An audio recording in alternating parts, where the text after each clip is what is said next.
The NIBFA Cup reached its quarter-final stage as Rosario played Glenavon in the Under-14 Cup. The game was played at Ulidia playing fields in Belfast. Rosario were wearing the white shirts with the navy shorts and Glenavon in the all-orange. It took 4 minutes for the game to spring into life as Glenavon, the Lurgan Blues, started strongly.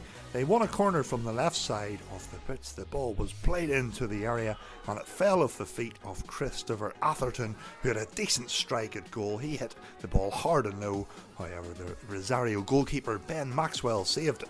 The game started brightly and we only had to wait 5 minutes in fact to see the opening goal of the game. This pass from Luke McGarrigan found Callum Hope, Glenavon's number 17. He opened his body inside the box and curled the ball into the bottom right corner to give Glenavon a 1-0 lead. 9 minutes on the clock now, and again it was Glenavon that were coming forward. They started the game ever so strongly. This time the chance fell to their number 12, Christopher Atherton, who had a strike at goal. However, the Rosario goalkeeper Ben Maxwell turned the ball behind for a corner. And from that corner, Glenavon doubled the lead. The ball was swung into the box, allowing Harrison Crooks to have a strike at goal. However, it was blocked and it fell to the feet of Rhys Neal, who hammered the ball home from close range to give Glenavon a 2-0 lead. 14 minutes on the clock, and again Glenavon were coming forward. It was one-way traffic at this stage in the match. Josh Martin played the ball forward towards Glenavon's goal scorer Callum Cope, who had an effort inside the area. However, the Rosario keeper done well and blocked it behind for a corner. Midway through the first half and Rosario won a free kick. It was their first chance of the game to get bodies into the box. Their number 8, Alfie Mitchell, took the free kick. However, his curling effort went wide of the left post. Midway through the first half and Glenavon were awarded a deep free kick, roughly from 35-40 yards. Up stepped their captain Charlie Tumulty, who took the deep free kick, however produced a simple save for the Rosario keeper. 22 minutes into the first half and Rosario got themselves on the score sheet. Brendan Seenan's corner from the right wing found the head of Alfie Mitchell, who powerfully headed home at the front post, and he got Rosario back in the cup tie. Only 2 minutes later and Rosario levelled in the cup tie. All the momentum was with Rosario at this stage. This Charlie Nash pass found the feet of Jude Jenkins, who showed good strength to fend off the defender, and this classy lob made it 2-2. As the first half was drawing towards its conclusion, Glenavon attacked down the right wing.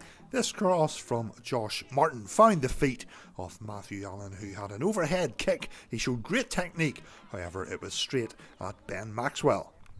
So there we have the referee's half-time whistle to bring the first half to its end. What a half it was, 4 goals in total. The half-time score was Rosario 2, Glenavon 2. Into the second half and Rosario started it strongly. They attacked down the left wing and the chance fell to their number 17, Fintan McCardle. He had a strike at goal, however the Glenavon goalkeeper Lucas Fry done well and turned it behind for a corner. 12 minutes into the second half and Glenavon came forward with this piece of play. The chance fell to their number 12, Christopher Atherton, and he had this hard and low strike. 18 minutes played in the second half and the Lurgan Blues took the lead again.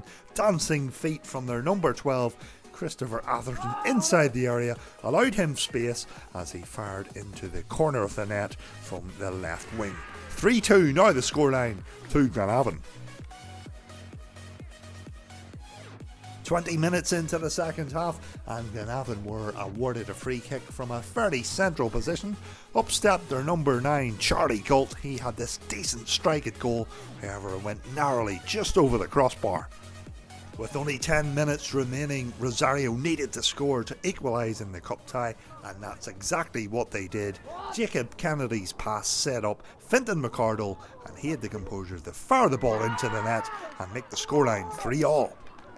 Only a minute later and it was Glenavon who retook the lead in this thrilling cup tie. It was their number 8, Ollie Lightbody, who put the Lurgan Blues ahead with this classy finish as his effort went into the top left corner. Into the last minute we went, and Rosario were firing everything at Glenavon. The ball was played into the box and it fell to Jude Jenkins, however his effort was blocked behind for a corner. From that corner, Rosario swung the ball into the box and the chance eventually fell for Dylan Hamill, however his effort was blocked. So there we have the referee's full-time whistle in this thrilling cup quarter-final. At full-time it finished Rosario 3, Glenavon 4, and now an opportunity to hear from both managers. This morning it must be tough to take 4-3 defeat. How would you sum it up? Yeah, it's disappointing to lose. The Nibfa Cup is, for us, it's the Premier Cup in Northern Irish boys football. The boys have done tremendously well to get to the quarter-finals, and we were we were confident of going toe-to-toe with Glenavon today, so it's very disappointing to lose 4-3, definitely. 2-0 down, but your side showed great character to bring it back to 2 each, and then obviously 3 each. That must give you some heart. It does. I mean, it's very disappointing to start. We like to start games fast. We played Linfield last week here at Lydia. We drew 1-1 with Linfield, and we started that game very quickly against Linfield with a goal in 5 minutes. Today was the opposite. It took us 10-15 minutes to wake up, and when we woke up we were 2-0 down, and we had to pull it back from there. But we were 2 down. We showed a lot of character today, and we came back to 2-2 pretty quickly. Jack, what a game. Where to start? 7 goals, Glenavon win it 4-3. Yeah, it was a good game. It was very good, well played from both teams.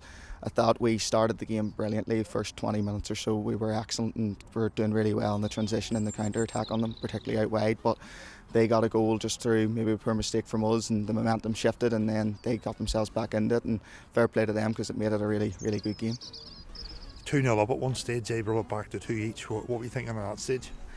Not overly concerned, because we were getting them really well on the transitions whenever we were winning the ball back, and particularly out wide. I think they played with 3 at the back, so with us having the front 4, it gave us a lot of space out wide to go, and with us going on the counter attack, as long as we were making the right decisions, we were going to get more chances, and that's the way the game was, just end to end, and both teams had loads of chances, and it could have been 6-5 or 7-5 or 7-4. It was just one of those games where it was just really open. So once it went to 2-2, that was inevitable.